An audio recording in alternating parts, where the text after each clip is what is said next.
Hello, hello. Andito na naman tayo sa Elevate. Another 360 installation para sa Ford Titanium, Everest Titanium. Ito yung before niya. Ayan. Only the reverse camera and sensors available. Gagawin natin yung 360 para more safety on the road sa mga tight corners, especially pagka drive na ni Mrs. Hindi na siya kakabahan.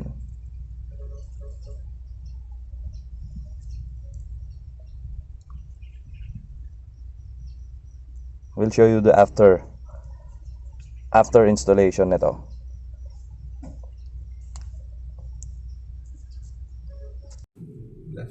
Sige sir. Ayan.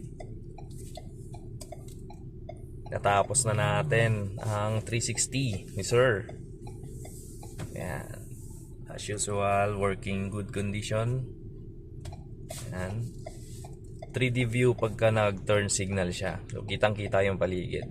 Walang blind spot. Super linaw din. Ito yung Sony cameras natin na ginamit ni sir. Sa kabila po. Turn signal sa kabila. Ayan, ganyan naman sa kabila. So moving siya together with the car.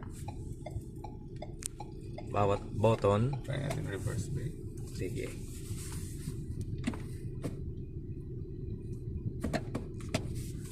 Ito yung reverse view niya. May guidelines na rin. Ayan, moving. Up and down. So meron siyang guidelines sa harap na gulong at saka sa likod na gulong. Kaya kitang kita mo kung sakaling meron kang dadadaan ng paddle lamps, makakapag-react ka kagad. Meron din siyang view. Ayan, satellite view as usual. Back view. Reverse. Ayan.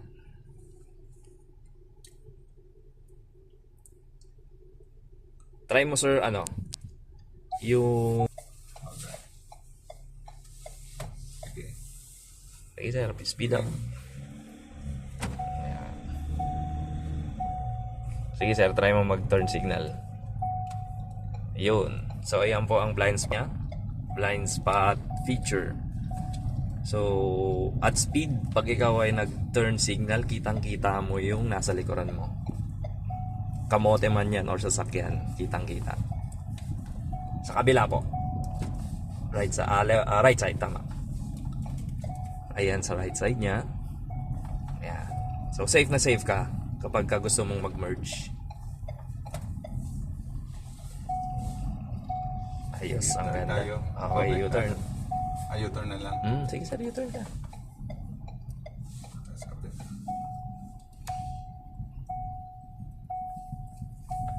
Job well done dito sa Elevate.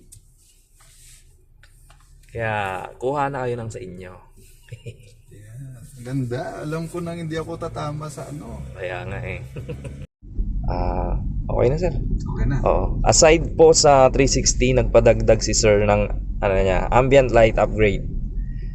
Ito yung stock upgrade pa rin. Stock ambient lights pa rin ginamit namin. Ginawa lang naming full color. So ayan. Titanium pala yung yung sasakyan niya. So lahat ng colors meron na siyang available.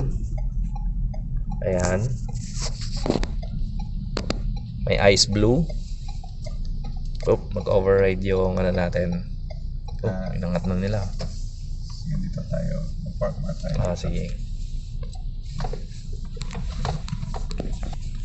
Ito yung original na color, yung ice blue. Raptor orange.